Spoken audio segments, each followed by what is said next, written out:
Le sous-continent indien est à nouveau une poudrière. Les tensions entre l'Inde et le Pakistan, deux voisins dotés d'armes nucléaires, ont atteint un point critique. Un horrible attentat terroriste en avril 2025 a brisé tout semblant de paix. L'attaque et la réaction furieuse qu'elle a provoquée ont mené la région au bord d'une guerre plus vaste. Il s'agit d'un conflit aux racines profondes et aux implications mondiales. Le monde observe avec anxiété le choc de deux puissantes armées. Le spectre d'une guerre nucléaire, autrefois impensable, hante désormais la région. La communauté internationale s'efforce de contenir la crise. Mais des décennies de méfiance et d'animosité rendent une solution durable difficile à trouver. La crise actuelle rappelle brutalement la volatilité de la relation indo-pakistanaise. C'est une relation marquée par les conflits, la méfiance et la menace constante de violence. Les deux nations ont mené 3 guerres majeures depuis leur indépendance en 1947. Chaque conflit a laissé derrière lui un héritage de douleur, de colère et de suspicion. La crise actuelle a également mis en lumière les failles du système international. Le monde est en quête d'un leadership, mais les grandes puissances semblent incapables ou peu disposées à agir de manière décisive. Les États-Unis, distraits par d'autres crises, ont une influence limitée. La Chine, alliée de longue date du Pakistan, hésite à intervenir directement. Le 22 avril 2025, la terreur a frappé la ville touristique idyllique de Pahalgam, au Cachemire sous administration indienne. Une bombe a explosé dans un marché bondé, tuant 28 civils innocents. Les victimes étaient principalement des touristes indiens, dont un groupe de pèlerins en route vers un sanctuaire hindou. L'attaque a provoqué une onde de choc en Inde. Le gouvernement a immédiatement accusé des groupes terroristes basés au Pakistan. L'Inde accuse depuis longtemps le Pakistan d'offrir un refuge à ces groupes et de soutenir leurs attaques sur le sol indien. Le Pakistan nie ces accusations.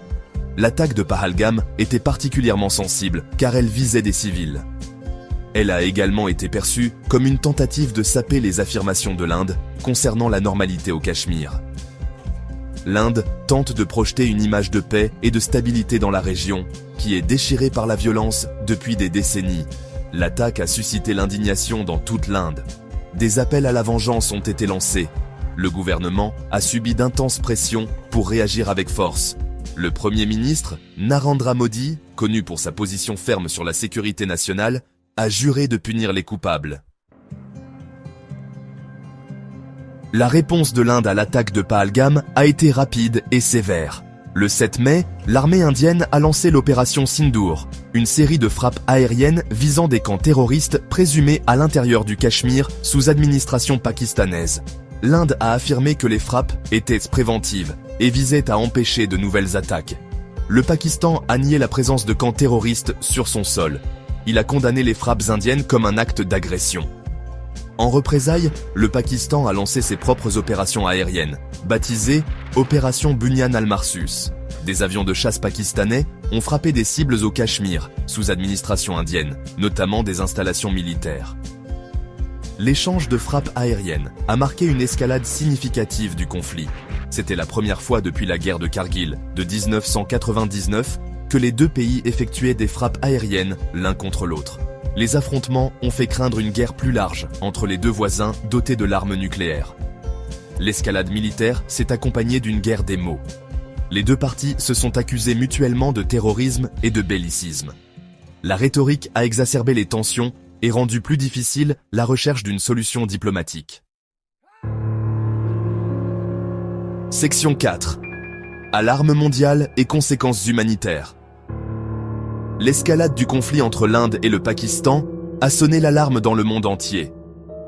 Les États-Unis, la Chine, la Russie et d'autres grandes puissances ont appelé à la retenue et à la désescalade. Le Conseil de sécurité des Nations Unies a tenu une réunion d'urgence pour discuter de la crise. Le conflit a eu un impact dévastateur sur la population du Cachemire.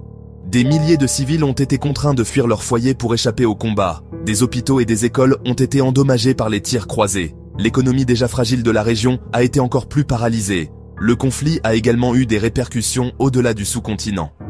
L'Inde et le Pakistan sont tous deux des acteurs majeurs de l'économie mondiale. Le conflit a perturbé les flux commerciaux et les investissements. Il a également suscité des inquiétudes quant à la stabilité de l'Asie du Sud, une région déjà aux prises avec la pauvreté, le terrorisme et les changements climatiques. La communauté internationale a lancé une série d'efforts diplomatiques pour désamorcer la crise. Les États-Unis, en particulier, ont joué un rôle clé dans la médiation d'un cessez-le-feu entre l'Inde et le Pakistan. Le cessez-le-feu est entré en vigueur le 10 mai, mais les tensions sont restées élevées.